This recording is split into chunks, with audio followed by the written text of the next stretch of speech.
Hello, welcome to Temple Baptist Church.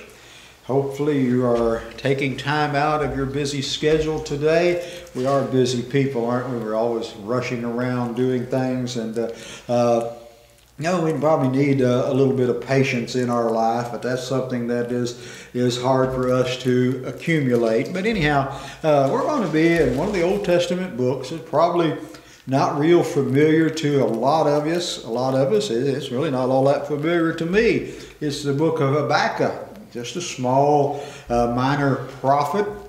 And we're going to read in chapter 2. I want to read verse 3 to you. Chapter 2 and verse 3. There's just 3 chapters, I believe, to this little book of the Bible. And so, but in chapter 2 and verse 3, he says this: "For this vision is yet for an appointed time, but at the end it will speak and it will not lie. Though it tarries, wait for it, because it will surely come.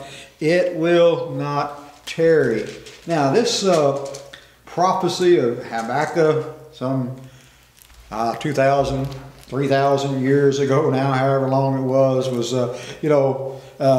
asked God, and he starts out in chapter 1 and verse 2, really asking the question of, "How long, O Lord, how long shall I cry and you will not hear? Even cry out to you violence and you will not save." And how long occurs a number of times in and throughout the Bible. It occurs, Habakkuk starts out here by saying, "How long must I call for help and you don't listen?" He's prophesizing God's judgment on his country, Judah, through the invasion of those ruthless Babylonian Empire, and he's wrestled with God. How can God allow this corrupt people to prosper and exploit others? But God promised hope and restoration in his own time, and that's why I come back to saying about patient. The thing here is that though it lingers, wait for it, as our scripture text that we read to you. Though it lingers, wait for it. It will certainly come and will not delay. But it's going to come in God's time, isn't it? We think about time today and that. And like I said, I think sometimes we need just to be a little more patient in our daily lives and the things that we conduct. Some of God's blessings may be a long time in coming. It's not, but the Babylonian captivity lasted 70 years.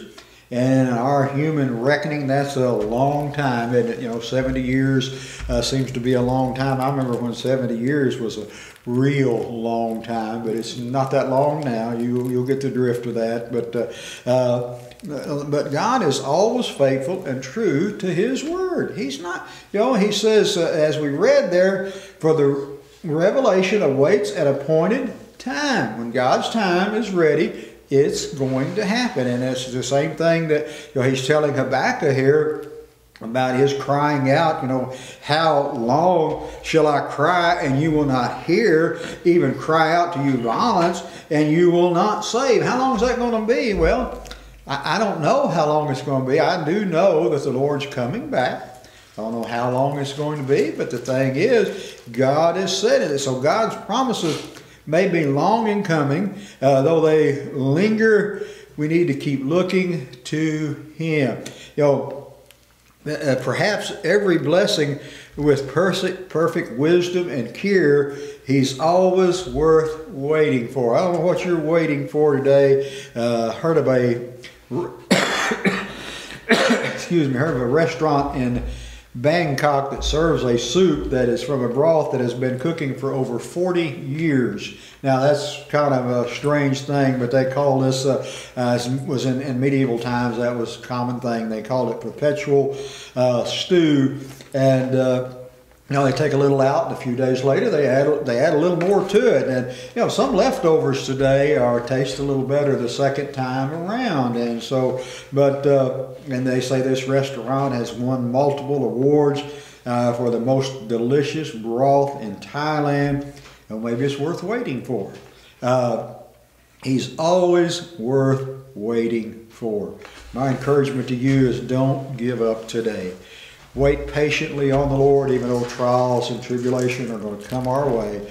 Wait on the Lord. May God bless you. Invite you to our services at Temple. 8 o'clock on Sunday morning, Sunday school 9, 10 o'clock worship, Sunday night 6, Wednesday night at 7. May God bless you is our prayer.